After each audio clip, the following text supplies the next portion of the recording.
we're exploring the high-stakes, incredibly fast-paced world of ZAN AZLEE's book, Journo-Dad, to see what actually goes on behind the headlines.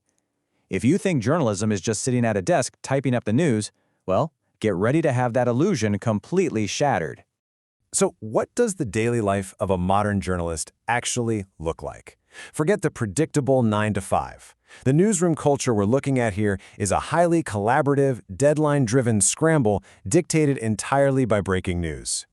To survive this daily grind, a modern journalist basically has to be a one-person production crew. You're not just researching and interviewing, you're filming and editing on the fly.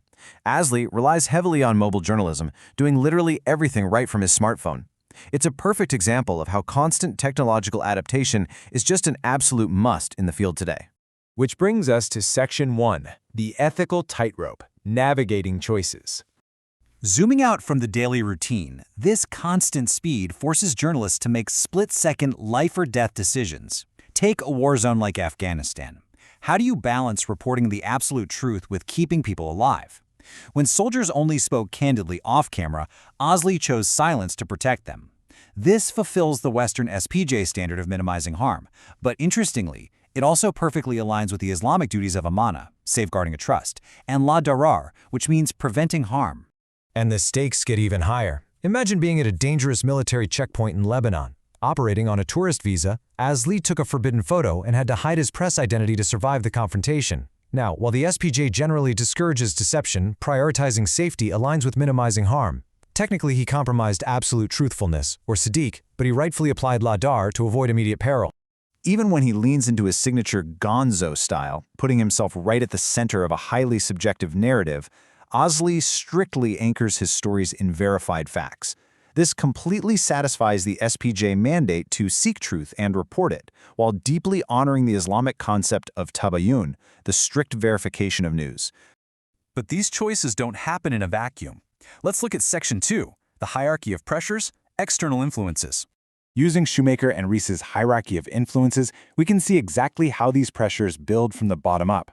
We start at the individual level with personal ethics and fatherhood, move up through media routines like tight deadlines, hit organizational expectations from editors, all the way up to navigating the complex socio-cultural laws of Malaysia at the social system level. Down at that foundational individual level, we see that journalism is far from just a career. It's a profound personal sacrifice. I mean, how do you balance surviving a war zone with trying to be a present dad? AZLEE constantly battles that heavy emotional burden, and it definitely takes a massive toll on family life. Moving beyond the newsroom, we reach Section 3, faith and culture, the Malaysian context. How does a journalist navigate local culture and faith? Well, look at the Islamic principle of ADUL, meaning justice and fairness. When AZLEE advocates for social change, like demanding fair wages for teachers who literally hold the nation's future in their hands, he is directly applying this concept by enjoining what is right for his community. Then there's the prevention of fitna, which is misconception or slander. In his documentary, I'm Muslim Too, AZLEE traveled to conflict zones specifically to humanize Muslims. His goal was to actively counter harmful global stereotypes and prevent slander against his faith. He also brings a really distinct Malaysian cultural flair to his work, using what we can call the teh tarik approach.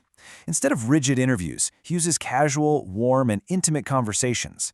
It's like having tea with a friend, and this beautifully reflects the local value of building deep rapport and trust before ever asking the tough questions. AZLEE is deeply concerned about social polarization. He insists that harmonious multiculturalism must be rooted deep in our souls, not just window dressing. He navigates these cultural complexities with the hope that his daughters grow up in a genuinely unified society. Ultimately, what does this journey teach us about the profession itself? That brings us to Section 4, the public trust, ultimate responsibility. This completely shatters the illusion that journalism is just gathering facts.